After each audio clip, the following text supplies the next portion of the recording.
1796, Tennessee became the 16th state to enter the Union. This is also the year that Judge John Overton purchased the 320 acres of land on which he would build his home, Travelers Rest. Overton was on his way to becoming one of the wealthiest men in the state, as well as an influential figure in the development of Nashville and Tennessee.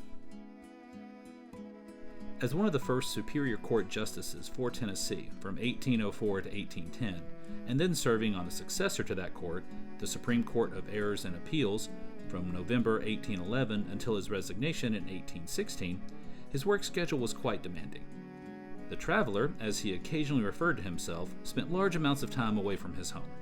As a result, Overton lived his first few decades at Travelers Rest as a bachelor. It is not explicitly known why he waited till the age of 54 to finally marry, but his involvement in law and the development of West Tennessee may have kept him too busy with travel and work to consider marriage. However, this did not stop his friends and family from sending him letters encouraging the judge to finally settle down. Dear Sir, I am authorized to say to you that when you left this last, you certainly misunderstood the intentions of Miss P.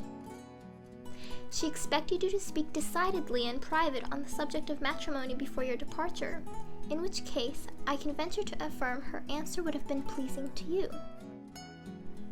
She expected to have seen you at the federal court. I believe she feels disappointed. However, she will make no engagement till she sees you again, and if you are still disposed to marry her, I am confident you will succeed in another visit. Whether you will make such a one or not, I will thank you to inform me in case you should. Name the time, you will be here. Repeat again, you misunderstood her intentions.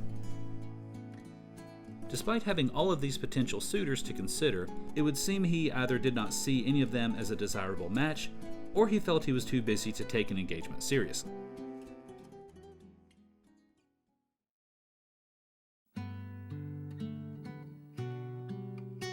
The woman that would become the First Lady of Travelers Rest was Mary McConnell White May, daughter of General James White, who was a founding agent in the formation of Knoxville, Tennessee.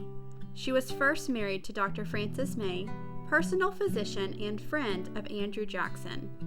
At one point, Dr. May and Mary lived near Travelers Rest, close to the neighborhood which today is called Creve Hall. When Dr. May passed away in 1817, Mary, with 5 children, had to move back to Knoxville and live with her brother, Judge Hugh Lawson White, who had a family of 7 children of his own.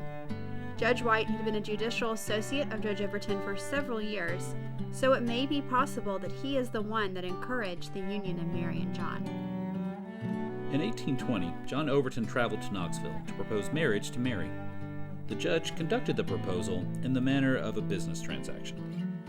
After he stated his intentions to take care of Mary, who would become the keeper of the keys for his home, he also pledged to provide an inheritance and education for the children of Mary's first marriage.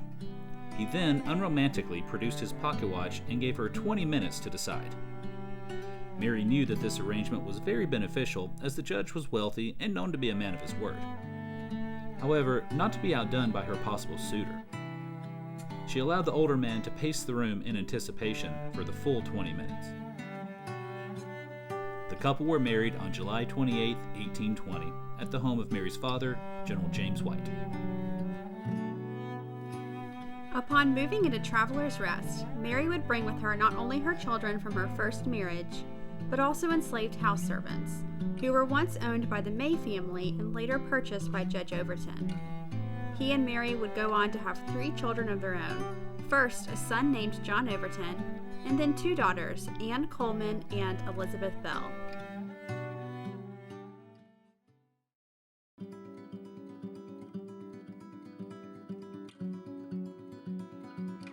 With the makeup of the home changing, the judge decided to add a brick addition to his home the year after his marriage.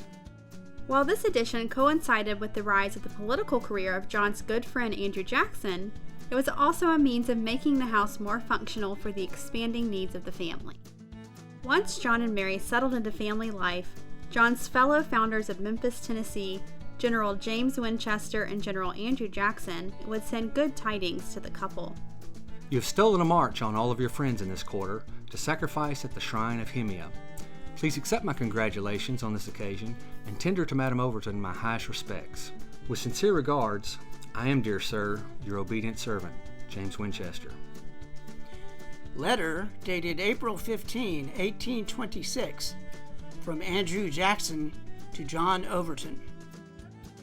We would be glad to see you here and would recommend you to write up by addressing a note to Dr. Hogg advising the day you will be here. Mrs. J joins me in good wishes to you and Mrs. O and family. Since the founding of Travelers Rest in 1799, Judge John Overton had expanded his property from the original 320 acres to over 2,000 acres. From the combination of money made in land speculation, law practices, governmental pay, cash crops, and the benefits of enslaved labor, the judge had amassed enough wealth to be considered one of the richest men living in Tennessee until his death on April 12, 1833. Travelers Rest, April 14th, 1833. Dear Sir, it becomes my painful duty to announce to you the death of our friend and relation, Judge Overton. He departed this life on Friday evening about 4:15 o'clock, which was unexpected in the morning, as Dr. Overton thought him better that morning. He remained in his senses till the last moment, but his voice failed about an hour before his death. Yours respectfully, Richard H. Berry.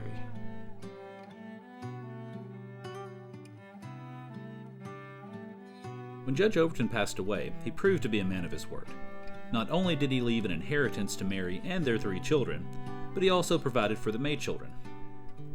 Mary inherited and oversaw the functionality of Travelers Rest until her son, John Jr., was of age to take over the property. And afterwards, she continued to be a strong presence in the home until her death in 1862. Mary Overton lived at Travelers Rest longer than her late husband, so in many ways, it was more her home than it was the judge's. Even after John Jr. had become the man of the house, Mary liked to situate herself at the foot of the dinner table, which would have traditionally been the lady of the house's seat. Descendants of the Overton family would continue to live at Travelers Rest until the 1940s, due in large part to John and Mary's marriage, which laid the cornerstone for a legacy that has endured to this day.